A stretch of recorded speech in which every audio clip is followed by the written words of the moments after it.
नाज़रीन, drama serial आपा शमीम की आज की वीडियो बहुत दिलचस्प है, पूरी देखिएगा। चैनल को सब्सक्राइब नहीं किया तो सब्सक्राइब जरूर कर लीजिएगा। अब्दुल बारी कशिफ को कहता है, कशिफ तुम्हारी डिग्री हमारी औलाद से बढ़कर तो नहीं है ना? कशिफ कहती है, और मेरी 5 साल की मेहनत, उसका किसी को ख्याल नहीं। आपको क्यों समझ नहीं आती? हमारे बच्चे को खतरा बाहर यूनिवर्सिटी जाकर पढ़ने से नहीं है। शमीम बाजी नहीं चाहती कि मैं डॉक्टर बनूं। वो अपने क्लिनिक बंद होने का बदला मुझसे ले रही हैं। अब्दुल बारी कहता है, ये शमीम बाजी बीच में कहां से आ गई? बात तो मेरी और तुम्हारी हो रही है, उसे हम दोनों तक रखो तो बेहतर है। कशिफ कहती है, बात को हम दोनों तक कैसे रखूं? सारा जहर शमीम बाजी का फैलाया हुआ है।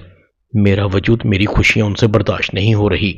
जानते हो, मां बनने की खबर को मैंने क्यों छुपा कर रखा? इसलिए कि मुझे पता था शमीम बाजी का कहीं और वार चले या ना चले, मगर उनको मुझे यूनिवर्सिटी जाने से रोकने का बहाना जरूर मिल जाएगा। अब्दुल बारी, मैं कितनी बदकिस्मत हूं, अपनी मां बनने की खबर को सेलिब्रेट नहीं कर पाई। उसी दिन से तकलीफ में हूं। अब तुम्हें क्यों एहसास नहीं हो रहा?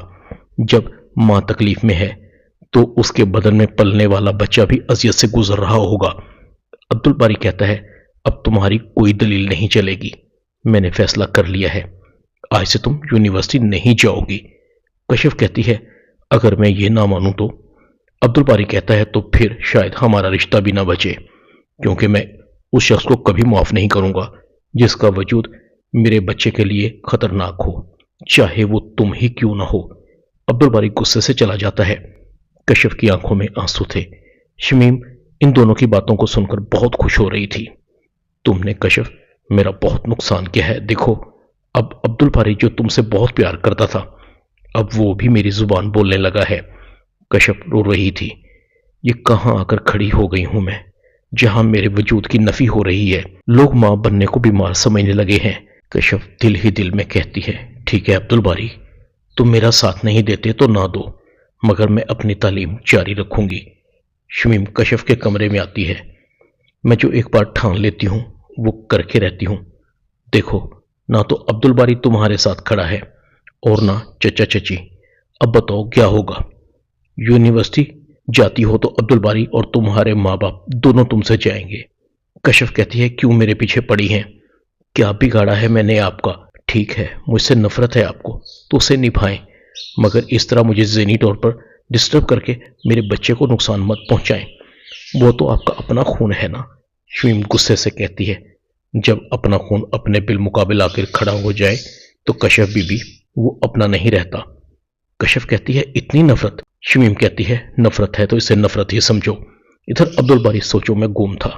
मुझे कशिफ पर गुस्सा नहीं करना चाहिए था। पता नहीं उसे क्या क्या कह दिया। वो तो पहले ही स्ट्रेस ले रही है। अगर कशिफ यूनिवर्सिटी नहीं जाएगी तो वो और भी स्ट्रेस लेगी। इससे बच्चे की सेहत पर और भी बुरा असर पड़ेगा। अब्दुल बारी अपने दोस्त के पास जाता है, उसे सारी बात बताता है। उसका दोस्त कहता है, तुमने जितनी भी बात मुझे बताई है, इससे तो लगता है कशिफ भाभी बिल्कुल ठीक कह रही हैं। तुम उसे जबरदस्ती यूनिवर्सिटी से हटाकर घर बिठा दोगे तो उस पर क्या गुजरेगी? उसकी 5 साल की मेहनत जाया हो जाएगी। दकियानुसी बातों को छोड़ो अब्दुल बारी, अल्लाह पर भरोसा रखो। कशिफ भाभी बहुत समझदार हैं अब्दुल बारी। उनसे होने वाला बच्चा सिर्फ तुम्हारा ही नहीं, उनका भी है, और एक माँ के लिए उसके बच्चे की सेहत से बढ़कर कुछ नहीं। अब्दुल बारी कहता है, यार मैं शमीम बाजी का क्या करूं? वो किसी भी सूरत कशिफ को यूनिवर्सिटी जाने की इजाजत नहीं देंगी। अब्दुल बारी का दोस्त कहता है, तुम मर्द बनो यार, अपनी बीवी के लिए इतना सा स्टैंड नहीं ले सकते?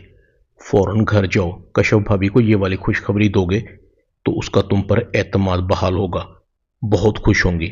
औरत शौहर के अलावा किसी दूसरे की हुक्मरानी बर्दाश्त नहीं करती।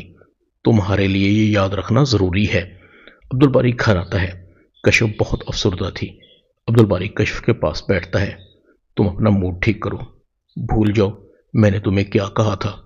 तुम यूनिवर्सिटी जाना चाहती हो ना, तो तुम यूनिवर्सिटी जरूर जाओगी, मगर एक वादा करो, तुम अपना ख्याल रखोगी। कशिफ के चेहरे पर एकदम मुस्कुराहट आ जाती है। कशिफ कहती है, अब्दुल बारी तुम सच कह रहे हो? अब्दुल बारी कहता है, हाँ, अब मैं हर वो फैसला करूंगा जो हमारे और हमारे बच्चे के लिए अच्छा होगा, मगर तुमने बहुत एहतियात बरतनी है। اگلے دن جیسے ہی کشف یونیورسٹی کے لیے جانے لگتی ہے، شمیم کہتی ہے یہ تم کہاں جا رہی ہو؟ کشف کہتی ہے یونیورسٹی جا رہی ہوں۔ شمیم کہتی ہے تمہیں عبد الباری نے کتنی سختی سے منع کیا تھا، تمہیں ایک بار سمجھ نہیں آتی؟ عبد الباری کہتا ہے باجی کشف یونیورسٹی ضرور جائے گی، گھر رہے گی تو مزید ڈپریشن میں رہے گی، میں نے کشف کو خود سے اجازت دی ہے۔ کشف اور عبد الباری چلے جاتے ہیں۔ شمیم کی آنکھوں میں خون اترا ہوا تھا۔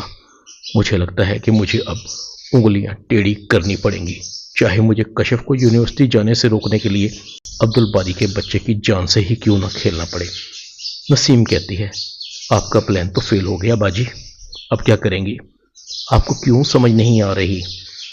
میاں بیوی کبھی بھی ایک ہو سکتے ہیں، ان کا رشتہ ہے ہی ایسا۔ شمیم نسیم پر ہاتھ اٹھاتی ہے۔ نسیم شمیم کے ہاتھ کو پکڑ لیتی ہے۔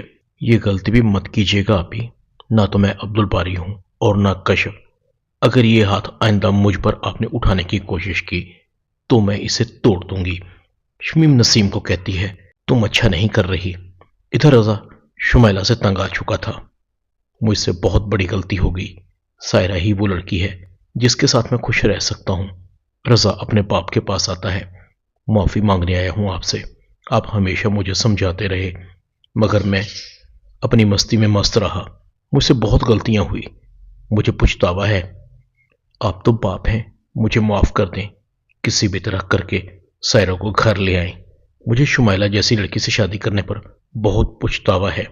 مجھے پتا ہے آپ کے لیے یہ سب کرنا بہت مشکل ہوگا مگر آپ کر سکتے ہیں۔ رضا کا باپ خاموش تھا۔ اچھا میں کچھ کرتا ہوں، تم گھر جاؤ۔ رضا بہت افسردہ تھا۔ رضا کا باپ رضا کو دیکھ رہا تھا۔ صبح کا بھولا اگر شام کو واپس آ جائے تو اسے بھولا نہیں کہتے۔ سائرہ بہت اچھی لڑکی ہے، اسے منانے کی پوری کوشش کروں گا۔ ادھر شمیم تیل کی شیشی کو فرش پر پھیلا دیتی ہے۔ نسیم اس کی ویڈیو بنا لیتی ہے۔ جیسے ہی کشف باہر پاؤں رکھتی ہے اس کا پاؤں سلپ ہو جاتا ہے، وہ گر جاتی ہے۔ شمیم کو لگا تھا کہ اس کا پلان مکمل ہو گیا مگر عبد الباری کشف کو سنبھال لیتا ہے۔ نسیم عبد الباری کو شمیم کی اس حرکت کے بارے میں اس ویڈیو کو دکھاتی ہے۔ ادھر شمیم عبد الباری کو کہتی ہے عبد الباری آج تو تم نے کشف کو بچا لیا اس لیے کہ تم کشف کے ساتھ تھے، ایسے معجزے بار بار نہیں ہوتے۔ عبد الباری کہتا ہے رہنے دیں باجی، آپ اتنا گریں گی یہ تو میں سوچ بھی نہیں سکتا تھا۔ میں تو ہمیشہ یہی سمجھتا تھا کہ شاید کشف غلط کہتی ہے مگر آج تو نسیم باجی نے میری آنکھیں کھول دیں۔ شمیم کہتی ہے میں نے کیا کیا ہے؟ نسیم تو ویسے ہی میری مخالف ہے۔ عبد الباری کہتا ہے بس کریں باجی، آپ کی حقیقت اس ویڈیو کے اندر ہے جو نسیم باجی نے بنائی ہے، آپ کو اپنے علاوہ کوئی دوسرا تو اچھا ہی نہیں لگتا۔ شمیم ویڈیو کو دیکھتی ہے تو اس کی آنکھیں کھل جاتی ہیں۔ شمیم فوراً عبد الباری کو کہتی ہے عبد الباری مجھ سے غلطی ہو گئی، میرا مقصد ہرگز کشف کو نقصان پہنچانا نہیں تھا۔ عبد الباری کہتا ہے اس سے بڑا مجھے اور کیا ثبوت چاہیے؟ باجی میں اس گھر کو چھوڑ کر جا رہا ہوں، آج کے بعد میرا آپ سے کوئی تعلق نہیں۔ شمیم کی آنکھیں کھل جاتی ہیں۔ شمیم معافیاں مانگتی رہتی ہے مگر عبد الباری اب اسے معاف کرنے والا نہیں تھا۔ سائرہ رضا کے ساتھ جانے کے لیے راضی ہو جاتی ہے۔ رضا کافی سدھر چکا تھا۔ شمائلہ کو احساس ہو رہا تھا کسی کا گھر اجاڑ کر اپنا نہیں بسایا جا سکتا، اسے اس کی لالچ کی سزا ملی ہے۔ رضا شمائلہ کو طلاق دے دیتا ہے۔ ڈرامہ اپا شمیم میں اتنا ہی۔